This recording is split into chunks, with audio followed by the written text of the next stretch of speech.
Hello, loved ones. Welcome to the Whose Life Is It Anyway podcast. We made this for you who are now ready to help create a world that works for everyone. Enjoy. Hello, everybody. Today we are welcoming Alun Biggart of Alun.dk.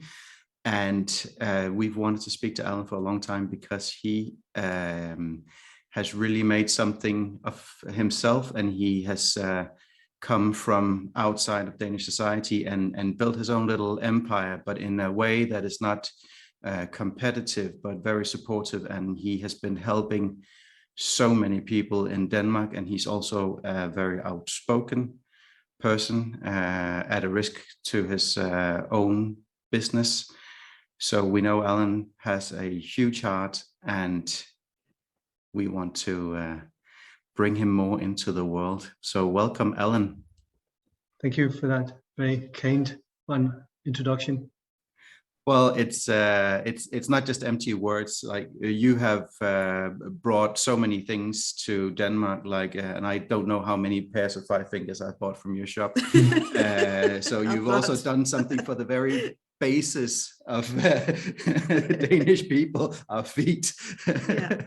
And then you brought people like Bruce Lipton and Nick Vujicic and so many other people to come and speak in Denmark and really help enlighten and uplift the Danish people. So thank you so much for that.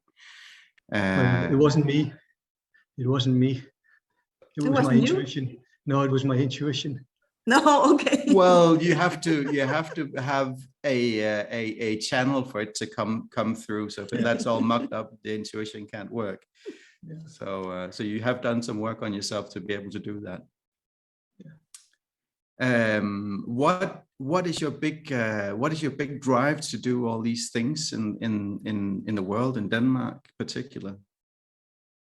I think it's a realization that we have a much better time on the planet if we work together instead of competing against each other, and just waking up every day and thinking about, how can I look after myself? What can I do to make a difference to my family? And what can I do every day to try and make a small difference to my community and the people on the planet?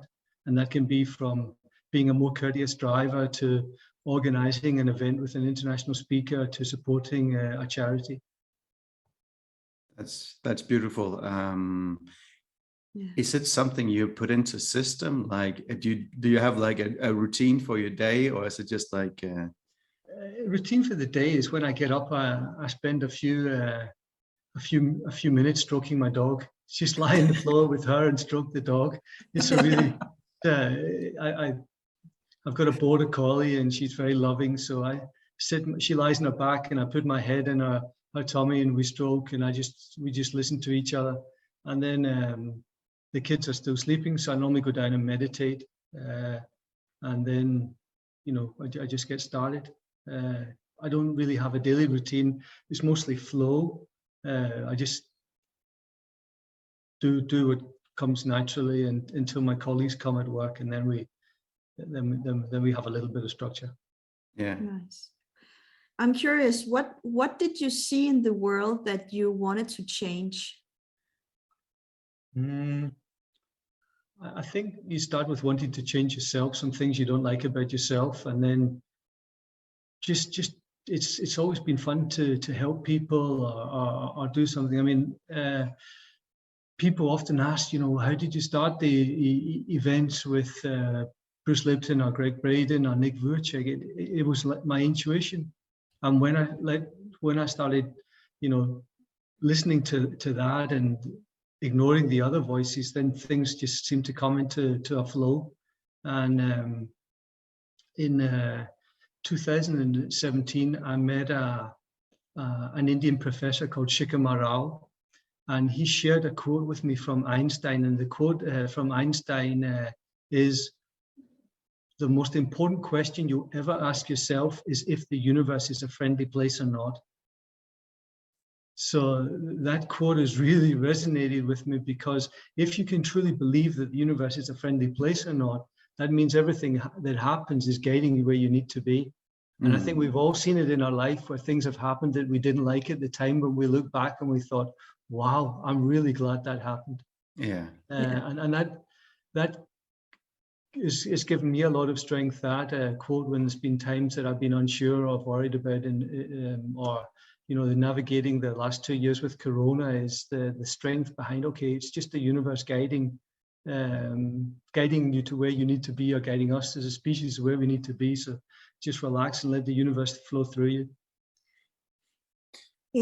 Yeah. That's really beautiful. Yeah. Well, like, do you know, like, was there a certain point that this change happened in you, or has it been a gradual process from coming from as a young man from Scotland with a badminton racket in the hand to Denmark? Or I think it's been a natural thing that's always been there, but there's some times in your life where you maybe get a kick, and I remember when I had a sports nutrition company that I sold in 2004, and when I sold that, it was like, okay, what do you do now? And then I felt the urge to really try and make a difference, or to do something with charity. I didn't know what or how or why, but that I sensed that urge. That was nearly 20 years ago. all right. Yeah. We have How can that be nearly 20 years ago? Yeah, I know. In 2004, I had a few months old baby, and now I've got a fully grown 18-year-old.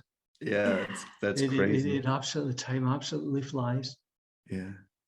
Yeah, I don't know if because I'm getting older, but I think it goes faster, and some weeks are faster, and some months are faster, and some months are really slowly. So I don't know what it is, but time is weird. Yeah, time is getting weirder. But the good news is that you can turn back the clock, and it's actually much easier than people realize.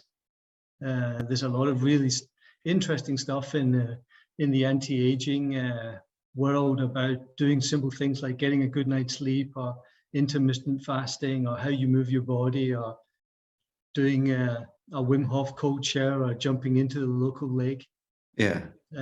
That's something I've been experimenting with over the last year, is jumping into the lake even when it's -2 or 3, and it's a really good way for helping you listen to what you're supposed to do on the planet. You become extremely present. You become extremely present, and then not so much pleasant. At least not at the beginning. It's one of the most amazing things for people that have never done it, because it's at the start, and it's not the nicest thing to do to your body, because your body goes into shock. But when you come out, it's like somebody has lit a healing and loving oven in the middle of your body that just radiates up and down, and the feeling, it lasts for hours. So it's a really good way to ground. Right where we are at this moment, we have a river, a mountain river going through the backyard. It's got a little waterfall. It's very beautiful, but it's also extremely cold. And I have enticed her to get into it for the first time. I did it. Yeah. And it was amazing. Yeah. It was a huge experience. So yeah, it's a good way to like shut off this one and coming into coming in. I find now that we live close to a local lake where there's a lot of people that go and bathe in the winter, and it's like an attraction. I feel it calling me every day. Come down and visit me. Come down and visit me. So most days I go down and jump in the water for a minute or two. So wow, that in nature is a great healer. I'm so grateful with what's happened in the last 2 years that we live in a place that's got so many beautiful walks that I can go and enjoy with my dog and my kids. Well, it's a thing that's happened for a lot of people because everything's been shut down. So people had to find, well, not entertainment, but they had to find something else. Yeah. So people came into nature and have slowed down in many ways. And now where especially Denmark has opened up again, a lot of people seem to have very quickly forgotten what they actually gained in that period. So I want to speak a little bit about Bravery, because you have a very popular newsletter, and you're doing a lot of things. You have a lot of customers, and in your newsletters, you have actually been speaking your mind, which we haven't seen that many people do, especially men, which is a very interesting thing. Like, where we don't see the men speaking out as much as the women in this crisis, and you have. That must be because the women are more intelligent. I don't know. There are many factors, but where does this bravery come from, if you want to call it that, or what is it? I think you just, when you know it's the right thing to do, you just do it. You don't think of the consequences. I mean, I knew when I wrote about an alternative narrative to the traditional one that was said with Corona, that it was going to piss a lot of people off. But if nobody speaks out, then we don't get anywhere. So it was just the right thing to do. And I don't let fear dictate what I do every day. No. Normally, if I sense that I'm scared or I don't want to do something, then normally it's a sign that I really should do it. Yeah. So how did you come to that point, or has that always been your default mode? Because many of us are confronted with fearful things, and we see people around us succumbing. Like, there's a lot of people out there who don't want to be wearing masks. They know it's wrong to be wearing masks. They know it doesn't do anything, but they still comply. So, well, with regards to Corona, there were certain things that you could do and certain things you couldn't do. You had to wear a mask, and there was no point in bitching about it. And that helped me a lot. Was I just accepted the situation was what it was. So I didn't like it, and I didn't feel it was right. But the acceptance made it wasn't so stressful. Overcoming the fear is, I think, something you do you do naturally. And once you do it once, it's easier to do it the second time, and the third time, and the fourth, and whatever. And I think I'm an introvert that people think is an extrovert, because I'm good at hiding it. But it's taken many years to learn, to be more open and not be so scared with things. But again, it's just, once you do it once, then you do it twice, and then you don't really get scared by very much, and you just do what you know you need to do, or is the right thing to do. Yeah. I remember the feeling the first time I was posting something, I think it was on Facebook, that went counter to the narrative at the very beginning. And the fear and trepidation, like the sensation of actually hitting that enter button and putting it out there, showing that I had a different opinion than the group mind. It was like I could feel the shaking in the body. And now well, nobody sees it anymore because I'm being shadow banned, of course. But now, it's just something. So stepping across that boundary. Yeah, it's still no fun when people get really mad at you and say not that nice things about you. But it's not that hard anymore. Yeah, there's a growth to it. It's now it's like I can feel the hurt on the other side of the screen. Yeah. When I wrote about what I felt the vaccine was going to do or not going to do in November 2020, before anybody got offered the vaccine. And there was two types of responses: fuck, you're really brave, or you should just crawl under a rock and die. Yeah.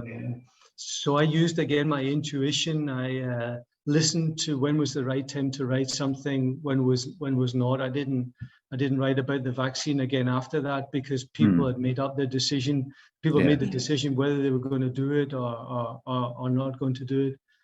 My wife and I, we learned quite quickly during Corona that it was best to, especially with friends and family, keep a low profile and not say very much, because we had a different opinion about it. If somebody asked, we weren't shy.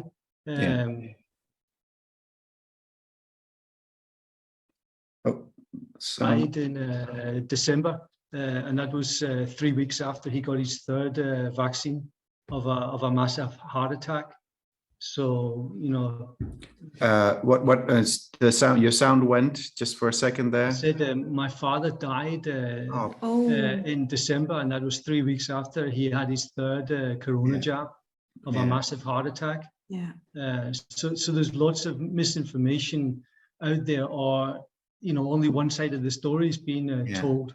But I see now people slowly beginning to wake up, and I see another narrative in the being told in the Danish Medical Journal. There was a 6-page article, the Danish professor explaining what she thought the vaccine was and wasn't, and it's a totally different narrative than we've been told. And I think that's been the thing that I've struggled with the most during the last 2 years, is why journalists have not really dug into what's been happening and what's being told, and they've just been following the party line. And I think, you know, this information will come out in the next couple of years, because it's not as if it's hidden; it's all there. I think the next step, or the next lesson for humanity, is to learn how to forgive yourself. I think there's a lot of journalists out there, and doctors as well, and who else, that will need to forgive themselves for not being brave. And that will also go for like the people who followed the advice to learn to, even though they didn't want to, but they were pressured to it. But there will also need to be forgiveness, so we'll have to so there's a lesson to be learned about. There are many lessons to be learned. And us too. Everyone should learn about it. But I can understand why people did what they did, because never in my lifetime has there been so much fear in such a short space of time. No. And that pressure. That fear absolutely paralyzed people, and it was a shame, because if you weren't plus 75 and you didn't have diabetes, heart disease, or cancer, the chances of you dying for corona were less than getting run over by a bus. But it was the fear that was that and some people preyed on the fear and used it as a way to control people, and I think that's a shame. So we seem to have a thread here. The red thread in this conversation so far is centered around fear, and not letting yourself be ruled by fear, not let you be manipulated by your or others' fears. And be centered in yourself and do what you think is right for yourself and for the rest of the world. And I think that's where nature has a big part to, because she's such a beautiful being, and she's such a great teacher, and she's so good at grounding you. And I think if we all got out in nature for a few minutes every day, it would really make a difference. And then my hope is that people would learn that it's not about me, it's about we. It's not about what's in it for me, it's about what can we do together. And I think if we come from that mindset, then the world can almost instantly change from 1 minute to the next. And we can thrive in so many ways, and that your business is a proof that if you have others' well-being as well as your own as the center of everything, being supportive, doing good in the world, you can actually live a very, very comfortable life as well. You don't have to be exploitative. You don't have to be competitive. Hey, thanks for watching. If you liked what you just saw, head on over to whoselifeisitsummit.com/podcast, where you can find full-length episodes as well as in audio format, and we do a lot of other cool stuff. You can hang out with us and other like-minded individuals who want to create a world that works for everyone, and we do that on our platform where we can chat, and we have Q&As and exclusive interviews as well. So there's so much to get over there. So come on over and play with us.